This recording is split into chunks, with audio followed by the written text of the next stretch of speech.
नमस्कार। लगातार 2-3 दिनों से मेरे वीडियोस को जिस तरह से बहुत बड़ी तादाद में आप लोगों का समर्थन मिला है और जिस तरीके से उस पर रिएक्शंस आए हैं, निश्चित तौर पर आप सभी का बहुत बहुत धन्यवाद, आभार। मैं सुरेश महापात्र और मैं बात कर रहा हूं बस्तर में नक्सलवाद और उससे जुड़े किस्से कहानियों की, हकीकत की। यह एक प्रकार से उन घटनाओं को याद करने और बताने का जरिया है जिसमें मैंने जो देखा बीते समय में और आज जो हो रहा है उसको मैं अपने तरीके से महसूस कर रहा हूं और मैं आपके सामने रख रहा हूं। दरअसल एक बेहद महत्वपूर्ण विषय इस बीच में बाहर आई है। वो विषय है कि नक्सलियों के आंध्र कैडर और बस्तर के आदिवासियों को लेकर।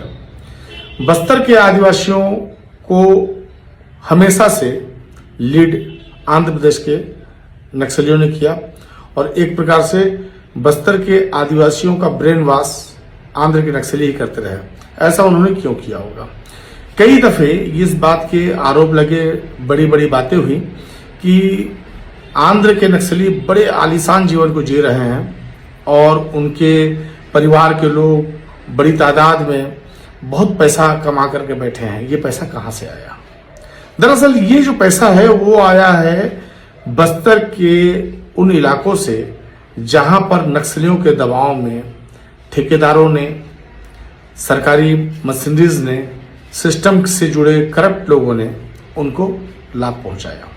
और ये हिस्सा उस दबाव से हासिल हुआ जब बस्तर के आदिवासी इस मुगालते में रहे कि आंध्र के नक्सली बस्तर के हितों की रक्षा के लिए एक योजनाबद्ध तरीके से जन युद्ध के द्वारा उस सरकार को ललकार रहे हैं, जिन पर ये इस बात का आरोप लगा कि वे शोषण करते हैं। सरकार शोषण करती है, जबकि सच्चाई इसके विपरीत है।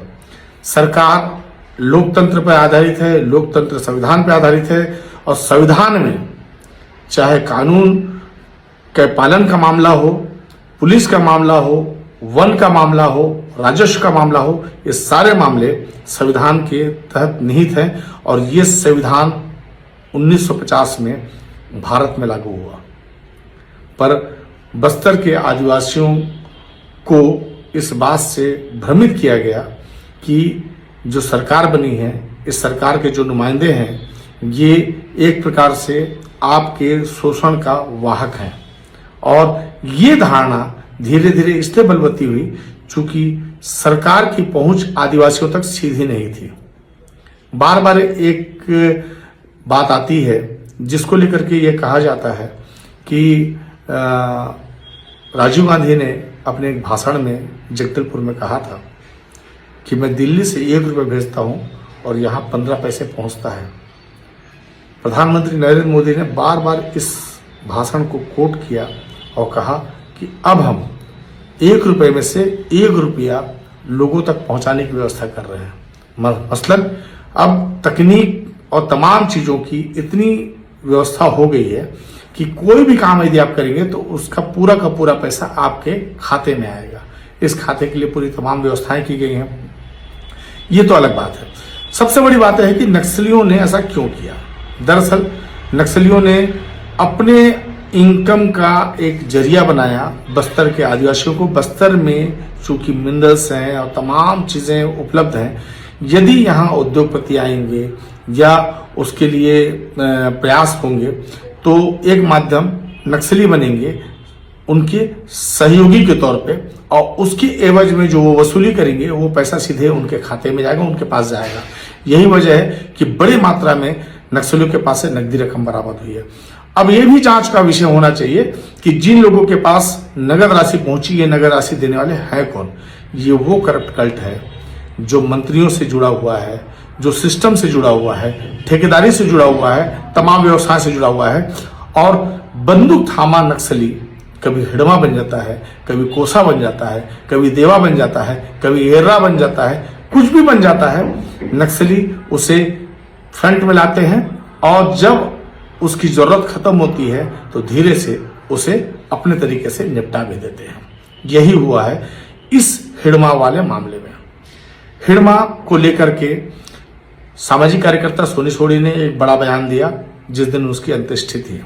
उन्होंने साफ कहा कि यदि आंध्र के नक्सली को मुठभेड़ में एनकाउंटर में नहीं मारा गया, वो जिंदा है, और बस्तर के आदिवासी हिड़मा की मौत मुठभेड़ में हुई है, तो ये इस बात का प्रमाण है कि इस हत्याकांड में आंध्र के नक्सलियों की सहभागिता है। सबसे बड़ा आरोप है। और वो पुलिस पे भी आरोप लगाती हैं, फोर्स पे भी आरोप लगाती हैं कि यदि उसे जिंदा पकड़ा गया था, यदि वो जिंदा था, मुठभेड़ में नहीं था, तो उसे क्यों मारा गया। बिल्कुल इसी तरह का आरोप पूर्व के कोंटा के पूर्व विधायक मनीष कुंजाम ने लगाया है। इन दोनों के बयान से पहले मैंने अपने वीडियो में इस बात को कहा था, एक चैनल के डिबेट में मैंने इस बात का संकेत दिया था। मुझे इस बात का संदेह था कि जिस तरह से हिड़मा के समर्पण की तैयारी चल रही थी, जिस तरीके से पूरी प्लानिंग हो चुकी थी, इस प्लानिंग के बाद हिड़मा की हत्या की सुपारी आंध्र के नक्सलियों ने ही दी है। और अब ये बात धीरे धीरे स्थापित हो रही है कि जिस तरीके से इस पूरे प्लान को अंजाम दिया गया, तो ये साफ है कि सवाल हिड़मा का नहीं है, सवाल नक्सलवाद का नहीं है, सवाल आदिवासियों के शोषण का है। बस्तर में जल जंगल जमीन को लेकर के लंबे समय से लड़ाई लड़ी जा रही है। ये लड़ाई 1991-92 से चल रही है, जब पहली बार सुंदरलाल पटवा ने डिलिमिली में एसएन डाइकेम के स्टील प्लांट की आधारशिला रखी थी। इसके बाद से पूरा मौली भाटा और डिलिमिली का पूरा इलाका एक बड़े जन आंदोलन का केंद्र रहा। डॉक्टर ब्रह्मदेव शर्मा ने उस जन आंदोलन को लीड किया और उसके एवज में डॉक्टर ब्रह्मदेव शर्मा के खिलाफ भी उद्योग विरोधी होने का आरोप लगा और बड़ा विरोध उनके सामने किया गया। तब कलेक्टर जेपी व्यास थे। जेपी व्यास ये समझ नहीं सके कि डॉक्टर ब्रह्मदेव शर्मा के साथ जो हो रहा है या जो किया गया है, उसके बाद उनके साथ क्या होगा। डॉक्टर ब्रह्मदेव शर्मा 1965 में इसी अविभाजित बस्तर के कलेक्टर भी रहे। उन्होंने आदिवासी इलाकों में जाकर के काफ़ी गहराई से काम किया और माओवादियों का एक बड़ा समूह उन्हें अपने आदर्श के रूप में भी देखता था। और कई बार ऐसी जब विकट परिस्थितियाँ आई, जब सुकमा के कलेक्टर एलेक्सपाल मेनन को नक्सलियों ने बंधक बना लिया था, तब उस दल में डॉक्टर ब्रह्मदेव शर्मा भी शामिल थे, जो नक्सलियों से बातचीत करने के लिए गए थे। दरअसल बस्तर के आदिवासी बेहद भोले भाले सीधे साधे हैं। उन्हें ये बात बहुत आसानी से समझ में नहीं आती कि उन्हें कौन बरगला रहा है। मैं एक बार फिर से जिम्मेदारी से कहूँगा कि इस बात को ध्यान रखिएगा कि हिंसा कभी भी किसी भी शांति का माध्यम नहीं हो सकता। हिंसा से केवल और केवल हिंसा ही जन्म लेती है। और अब बस्तर में नए सिरे से शांति की राह खुली है। मैं इस बात से बहुत आश्वस्त हूँ कि सरकार पूरी संवेदनशीलता के साथ, चूंकि छत्तीसगढ़ के मुख्यमंत्री इस समय विष्णुदेव साय हैं, जो स्वयं आदिवासी भी हैं, मैं विश्वसनीयता के साथ वो आदिवासियों के हितों के संरक्षण के साथ आगे बढ़ने की कोशिश करेंगे। यदि वो ऐसा नहीं करेंगे तो मुझे ये कहने से कोई गुरेज नहीं है कि वो आदिवासी समाज के खिलाफ ही काम करेंगे। धन्यवाद, नमस्कार।